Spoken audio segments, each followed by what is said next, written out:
జై శ్రీరామ్. ఓ ప్రభూ, నేను ఈ చూడామణిని తీసుకుని ఆ పూజ్యురాలికి సాష్టాంగ నమస్కారం చేశాను.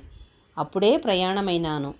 ఆ వరవరుణిని సీతాదేవి నన్ను చూచి కన్నీళ్లు కారుస్తూ దీనురాలై మాటలు తడబడుతూ ఎగిరిపోయేటప్పుడు నేనేమైపోతానో అని భయపడుతూ, ఓ హనుమంతుడా, సింహాల వంటి రామలక్ష్మణులకు, సుగ్రీవునికి, ఆయన మంత్రులకు అందరికీ నా యోగక్షేమము చెప్పు.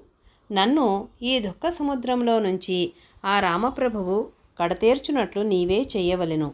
ఓ హనుమంతుడా, నీవు రామప్రభువు దగ్గరకు పోగానే నా ఈ ఘోర దుఃఖాన్ని గురించి, ఈ రాక్షసులు నన్ను బెదిరించటాన్ని గురించి చెప్పవలసింది అని చెప్పింది.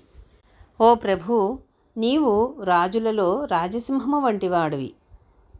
ఆ పూజ్యురాలు సీతాదేవి చెప్పినదంతా చెప్పాను.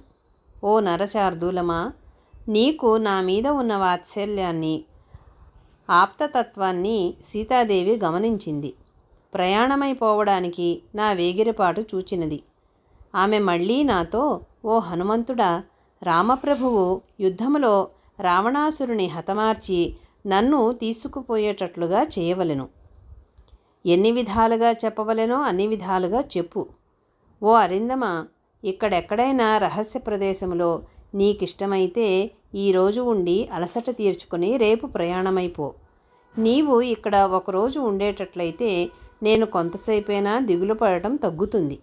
మళ్ళీ నీవు వచ్చే వరకు నేను ప్రాణంతో ఉంటానో ఉండనో సందేహమే అని తెలిపింది. రామప్రభువుని ఎడబాసినందువల్ల నేను దుఃఖభాగిని అయినాను. నాకు దుస్థితి పట్టింది.